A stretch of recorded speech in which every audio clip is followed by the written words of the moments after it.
asalaamaaleykum yow mi siifar Sunu Sécurité dalal ak jàmm ci vidéo bu bees bi suñu formation nëbbatu. ci vidéo yi jàll am na yenn sujet yoo xam ne waxoon nañ ci te di leen continuer ak Tor. ci vidéo bi dinañ xam lan mooy Tor browser, nan lañ koy wàccee dinañ ko xam, buñ ko wàccee ba lañu ko installé nan lañ koy vérifier, ndax waxoon nañ ne yow sa machine bu dee da ngay wër dara bala muy àgg si serveur ba dina aw ci ay place yu bari yu bokkul. place yooyu muy aw mën nañoo modifier li ngay télécharger, nga xam ne li ngay wàccee nga jàpp ne version boobu nga wàcce ndekete mën nañ koo modifier nga wàcc version boo xamante ne dañ koo modifier, moo xam virus lañ ci def wala leneen lu bokkut ak moom. kon dinañ xam nan lañ koy vérifier avant ñu koy installer. après dinañ la wan nan lañ koy installer, moo xam ci Windows bi la moo xam tamit ci Linux bi la. bu weesoo loolu mu wax ci yenn yoo xamante ne war nga ko bàyyi xel boo koy utiliser ak lu jëm si birit yi ak xëy na yeneen mbir yoo xamante ne dinañ ko gis ci vidéo bi. balaa loolu ñu ngi lay ñaan nga abonné sunu chaîne YouTube bi, partage vidéo yi ngir ñeneen njariñu si. lan mooy Tor browser buñ ko waxee wax nañ ne am na ay lu ëpp benn méthode boo xamante ne mën nañ koo utiliser pour yokk sunu kaaraange, wala bu dee dañoo bëgg nëbbatu am nañ lu ëpp benn méthode boo xam ne mën nañ koo utiliser.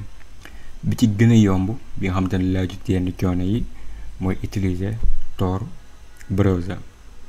moom ab navigateur la boo xam ne ci Firefox la soqee ko, comme mi ngi mel ni ngay utiliser Google Chrome wala ngay utiliser Brave wala yeneen yu bokkut ak moom. da nga koy utiliser pour visiter yenn sites yi. li ko tàqaleeg yeneen yi mooy bii dañ koo defar ngir li jëm sa wàllu privacy ak anonymité. tax wax na ñaar yi lañ mooy seen différence ci vidéo bi jàll. loolu dañ koo liggéeyaale ci biir navigateur bii nii.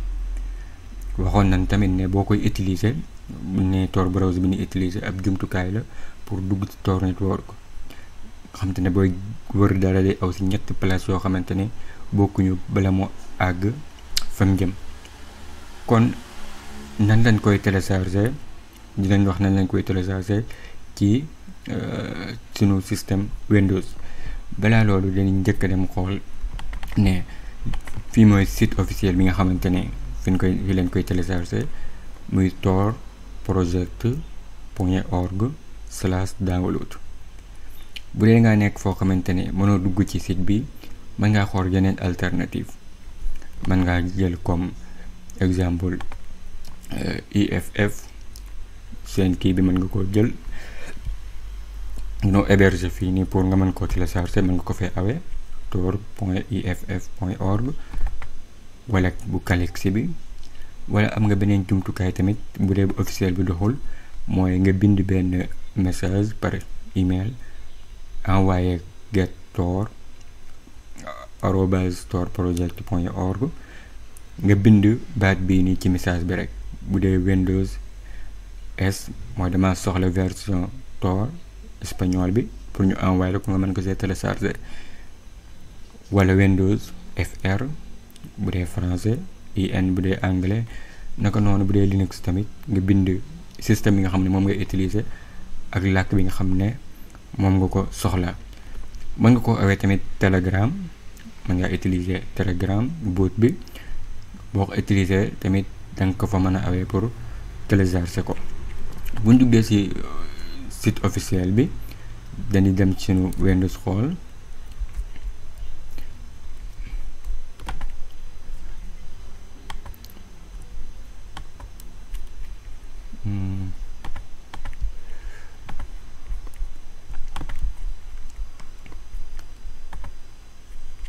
dañuy dem Tor project. mën ngaa bind site bi ba mu àgg bu la neexee. bu la neexee tamit mën nga koo wër ci internet bi. xaar tuuti.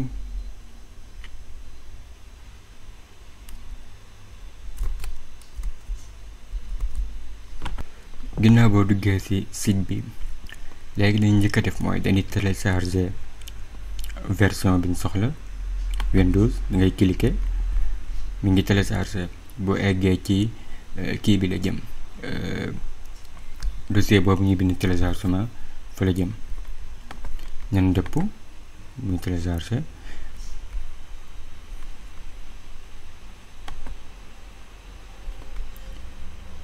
bu ñu demee téléchargement dañu gis ne egsi na moo nekk nii bala ñu koy installer il faut ñu vérifier ko xool ba xam bii ñu télécharger kat noonu la amul benn soppi buñ ci def ci beneen moo xam beneen nit wala lu ëpp benn nit dañu wàccewaale signature bi pour mën koo def télécharger nañ ko nañ leen koy utiliser bësal mandarga bi boo ci bësee dina la wax li nga soxla bu dee ci Windows li ñu njëkk a soxla mooy GPT for Windows mooy danga ciy cliquer pour télécharger application bi am na vidéo buñ ci defoon am na vidéo buñ def ci programme bi mën nga koo xool nga télécharger programme bi zéro download bu la neexee moom mën ngaa vérifier tamit intégrité bi mi ngi télécharger su accès dañ koy installer naa ko ba pare lu yomb installer la comme ni ngay installer yeneen programme yi rek noonu nga koy installer boo ubbee da ngay def suivant ba mu jeex loolu rek nga soxla fi mu toll nii muy mu ñëw nga installer ko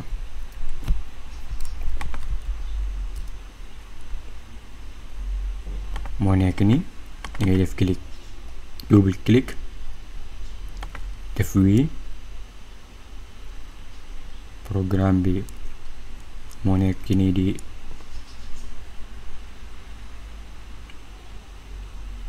après nga def suivant installé nii nga koy installé woon naa ko pare waaye da ngay gis ne lu yomba installé la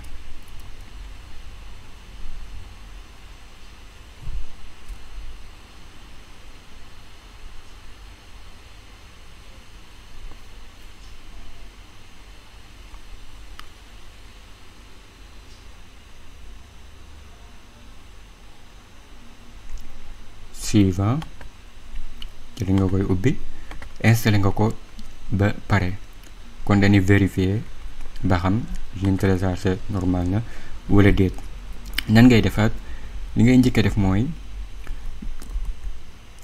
programme bi buñ ko defaree ba pare dañ koy génneel benn signature bi beneen programme mënu ko génne moom bu xasee ba génn jeex na programme bi rek moo koy mën a génne bu mel ne moom bu ñu génnee signature bi dañ koy booleeg programme bi nga xamante ne yow signature bi nekk ci programme bi ak bi nga génne ñoom ñaar la ni comparer ba xam baax na wala déet bu nuroo amul benn soppiku mu nga xam ne signature bi baax na kon programme bi baax na da nga ko mën a installer da ngay ñëw fii nii nga def clic droite après nga dem exécuter nga bind CMD def ok nga copier mbind mi nii ni importer kii bi nga koy copier li ci njëkk nañ dem ci dossier bi pour lépp gën a yomb dossier bi nga xam ne fi leen télécharger mbir yi da ngay def CD ni def daaw boobu c'est tabulation bi mooy bouton bi nga xamante ne moo nekk ci kaw biir réel mi ngi boo ko bësee mu àggaleel ko wala nga bind ko ba mat def entrée après nga def importer foo ko def baax na damay bañ mbir mi jaxasoo def na ko kon importé na kii bi ba pare gis ni kii bi moo nekk nii nan la ñuy defaat fi mu toll nii boo ko importé ba pare dañu ñëw nga copier li gbt output ñu enregistré ko ci benn fichier boo xam ne tor.keyring lay tudd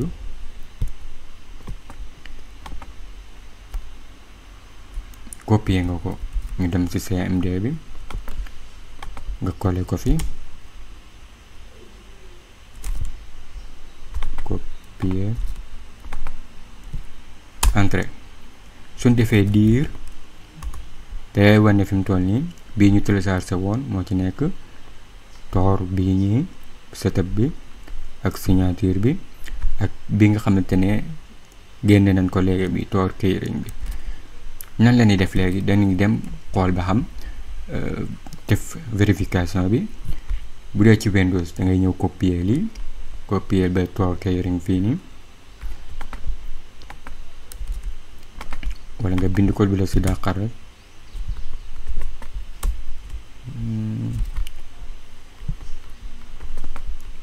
copier coller nii nga xamante ne bii bind nañ ko fi mu toll nii moo nekk nii.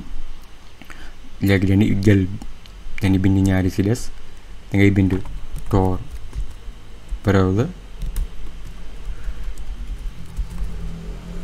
browser, boo bindee Tor browser boo bisee tabulation bi mu àggalee la ko point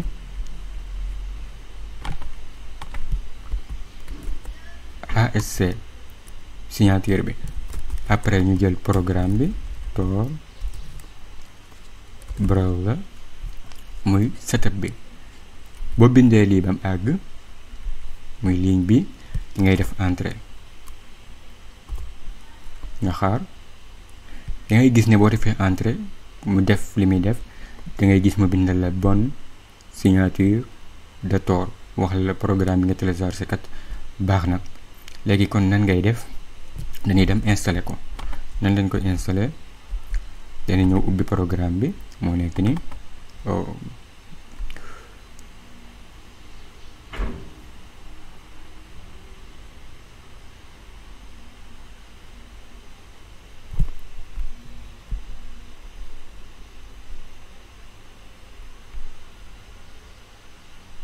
nga def exécuter, tànn làkk bi nga xam ne moom bëgg tànn, def ok, continuer, installer. ma pause vidéo bi mu installé wu. ginnaaw bi mu installé woo mën ngaa coché ñaari yépp mu lancé ko, addu benn mu ajouté benn raccourci ci bureau bi, fermé.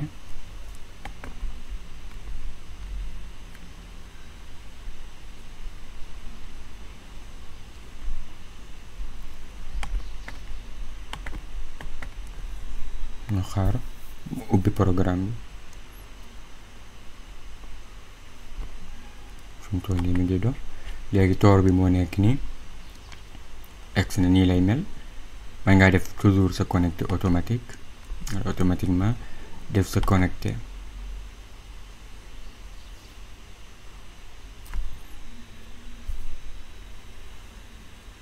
nga xamante ne day jàll, connexion bay taxawaay automatique day jàll. kon noonu lañ ko installé. après dinañ ñëwaat buñ la wanee nan lañ koy installé ci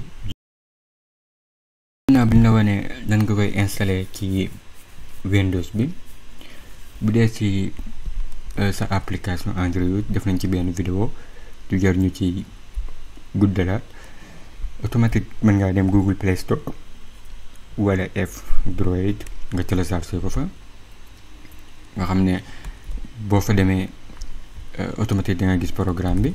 bu la neexee tamit mën nga ko téléchargé fii, bu la neexee mën ngaa téléchargé fii application bi APK ak signature bi, xool bu baaxee nga bokk ko yóbbu sa téléphone bokk ko installé. waaye bu dee mi ngi Google Play Store wala F-Droid lu si bëri du ko jar comme ni muy jaree ci machine bi. bu dee wàccee ci Linux bi comme ni ñu defoon dañuy soxlawoo version bi Linux bi ak signature bi.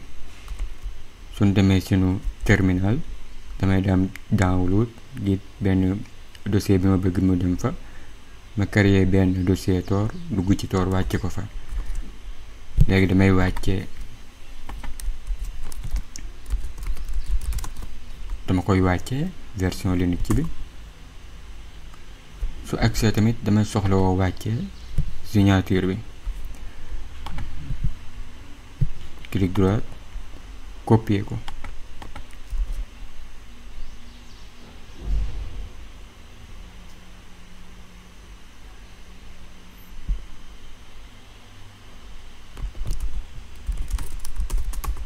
wàcc naa ñaar yëpp naa bës ci màndarga bi. li may soxla mooy importer kii bi, day copier li coller ko automatique. importer nañ kii bi, après kii boobu noonu liñ soxla ñu denc ko ci benn, ñu enregistrer ko ci benn fichier. ngay copier bi, enregistré nañ ko. boo defee ls da ngay gis ne moo nekk nii. après ñu def vérification bi, xool ba xam normal na programme bi ñu wàcce wala déet. da ngay copier lii muy toog kii bii nii, jox ko signature bi ak fichier bi nga téléchargé. boo ko defee da ngay gis mu ne la good signature fii nii le signature. ngay gis ne kon bi nga wàcce normal na. nan nga koy installer léegi, da ngay gis ne programme bi moo nekk nii. ngay def tar xf entrée,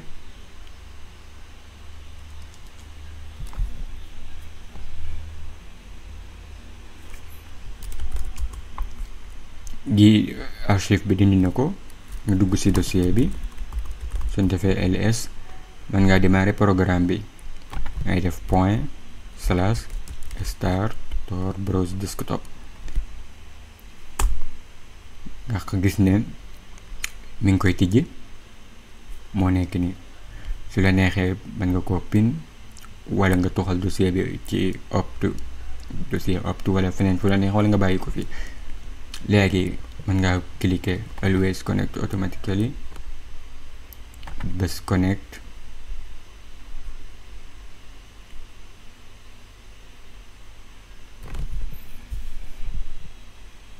gis ne bu àggee lii la ñuy officiel. nga gis ne kon connecté wu na normal fi mu toll nii. dañuy yem fii kon nii la ñuy télécharger Tor, moo xam ci nu Windows wala sunu Linux. vidéo bi ñu koy télécharger ci Android ak ñu koy utiliser, am na vidéo bi ñu ci defoon, dina ko def ci description yi. dinañ la wan wala dinañ wax ci VPN Tor, wax ci sécurité settings yi, après tuxu ci bridge yi. mu ñett yoo xamante ne yu am solo la. balaa loolu ñu ngi lay ñaan nga abonné suñu chaîne YouTube bi, partage vidéo yi ngir ñeneen jariñu ci. léegi nga gis koo xamante ne day wax ne day utiliser VPN, après bu utiliser VPN boobu di utiliser Tor. ndax loolu gën na? boo utiliser VPN ISP bi du xam ne yaa ngi utiliser Tor.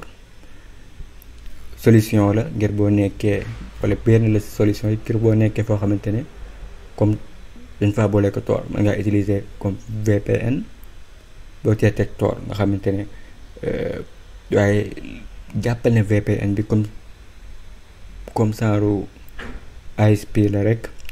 problème bi mooy ndax am nga confiance ci VPN boobu noonu ngay utiliser wala déet.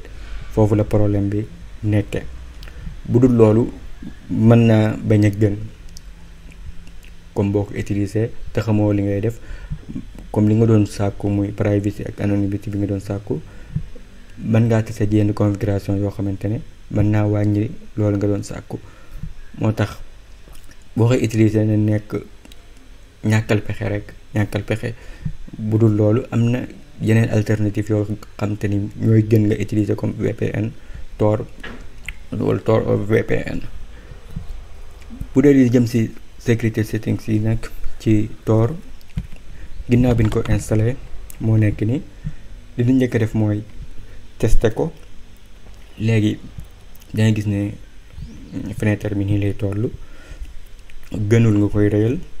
boo ko rëyalee wala nga koy gën a wàññi, loolu lépp day def effet ci xeet yi nga xam ne mën nañ koo dajale ci ay information. moo tax li gën mooy nga bàyyi ko nii. léegi mën ngaa dem bindi check Tor exemple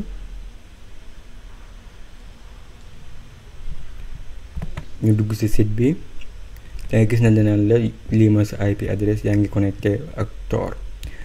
boo bësee ci Tor circuit bi nii dangay gis ne aw na France entry gare middle exit nga xam ne aw na ñetti place yu bokkul boog di dem ci torproject.org.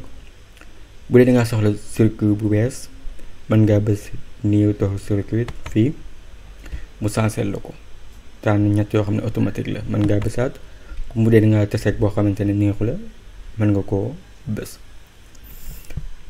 bu dee dangaa soxla identité bu bees tàq mu mel ne utiliser woo woon fenêtre bi xoolal bale gii nii new identity mën nga koo bës restart nga xam ne day redémarrer Tor bi mu mel ne danga koy boog di ubbiwaat lu bees nga xam ne da nga doon wër ak lii amuñu daray relation nga xamante ne boo demoon def suñu sécurité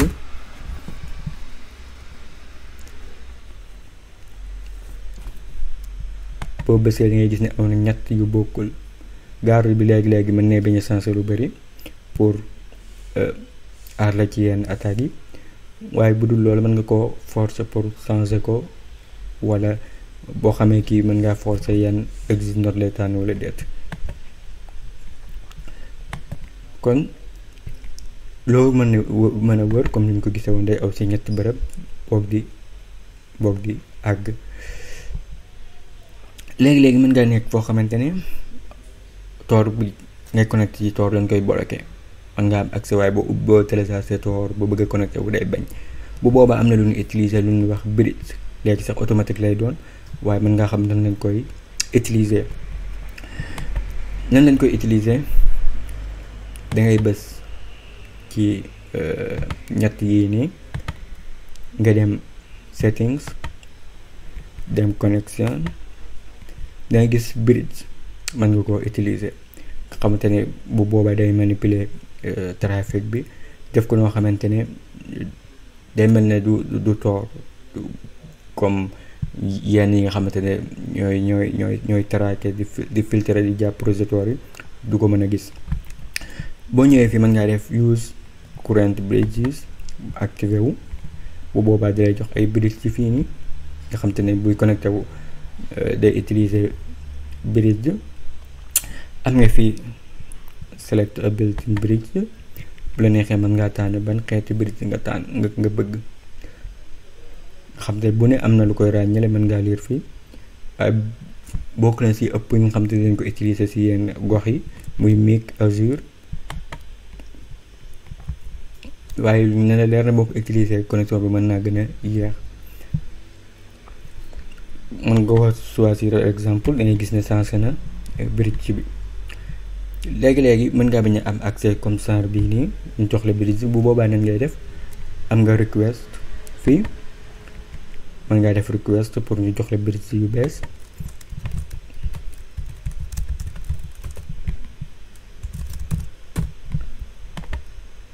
su envoyé dalay jox ay bridge automatique. bu dee mënoo def request fii nii am nga yeneen option lu mel ne nga dem ci site bii nii bridges Tor project option boo ci duggee mën ngaa jël email bii nii nga envoyé message wax li nga soxla xamante ne du nekk ci sujet bi waaye mooy nekk message bi nga ni ko get transport lii rek ngay envoyé ñu envoyé le bridge boo xamante ne OBFS4 comme ni nga ko gisee woon. bu dee Mic Azure nga supprimer ko bind Mic Azure bu dee Snowflake nga bind ko noonu mën ko envoyé par WhatsApp wala Gmail ñoom ñu envoyé la ñu tontu la envoyé la ay bridge yoo xam ne bu boobaa da nga koy copier coller ko comme exemple bu ma copier woon bii bu ma bësee dama koy copier bu la ko envoyé da nga koy copier mën naa nekk benn wala lu ko ëpp.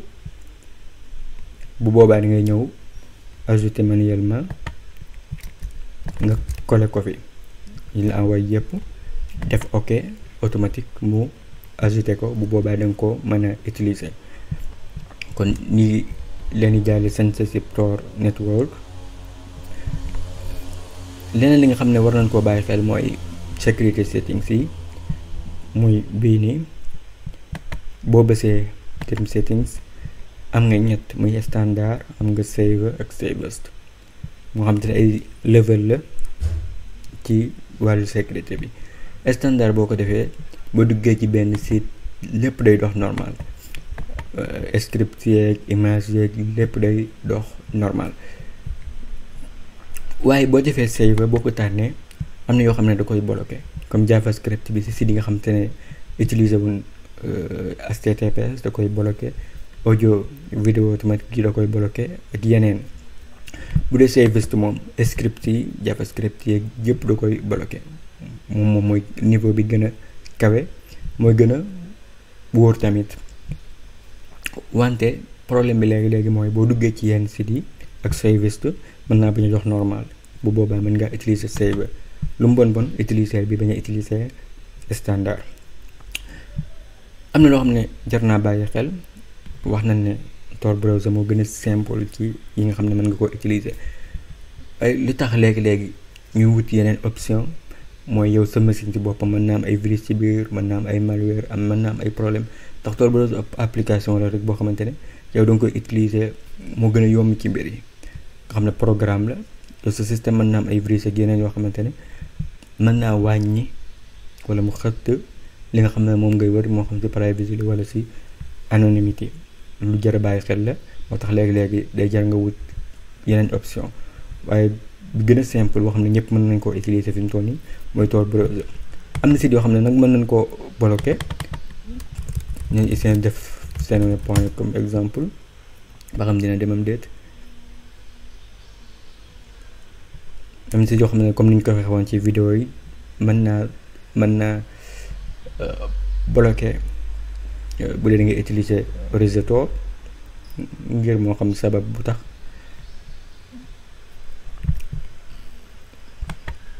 léegi mën naa gën a yeex, rawatina bi dafay yoroo connexion bu gaaw a gaaw.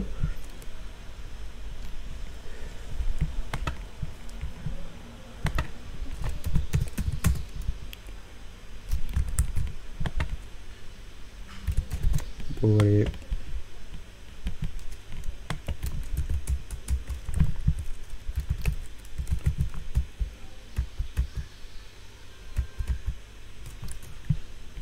boo xoolee nan ngay amee Tor VPN ci smartphone mën nga ko seetaan pour danga ko bu dee danga ko bëgg a utiliser ci sa téléphone. boo xaw a yeex utiliser beneen site exemple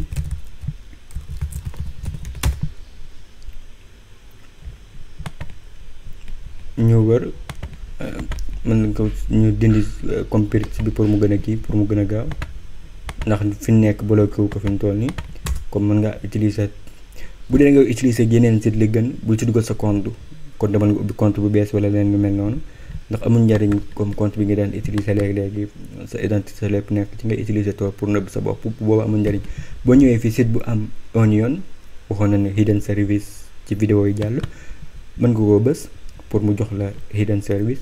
wax nañ yenn yi xam ne moo ko ràññeele, waaye di loolu ñi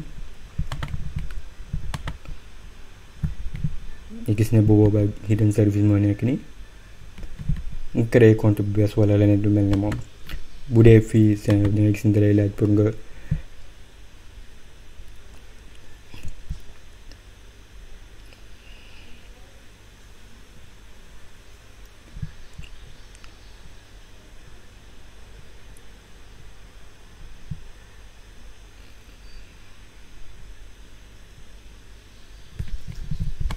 gis ne Sénégal day mel ni capte say ay problème lay jur, lu mel ne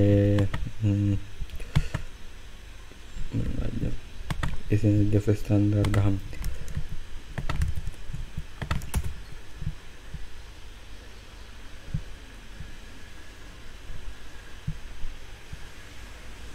doxul. mën ngaa utiliser neen site yoo am na site yu bëri yoo xamante ne am nañ ko dinañ si gën a xóotal. am site yoo xam ne léegi dañ lay may nga comme boo nekkee ci yenn gox yeeg yu demee noonu nga mën a dugg ak benn hidden service connecté wu li ngay connecté pour yokk sa kaaraange wala sécurité wala boo bëggee partage dara wala publier dara. boo ñëwee ci privacy security mën ngaa régler noo ko bëgg a régler exemple mën ngaa lii xool ndax waaye yu bëri defar nañ la ko ba pare history bi dee bëggoo ko mu toujours muy connecté HTTPS rek mën nga koo configurer foofu ci suuf mën ngaa def test pour mu tester service bi. am na yeneen yoo xam ne mën nga koo régler waaye yu si bëri jël nga koy laal. kon lii moo nekkoon vidéo bi ñu sàkku seen abonné suñu chaîne YouTube bi partage vidéo yi ngir ñeneen njëriñ si. Asalaamaaleykum wa rahmatullaahi wa barakaatuh.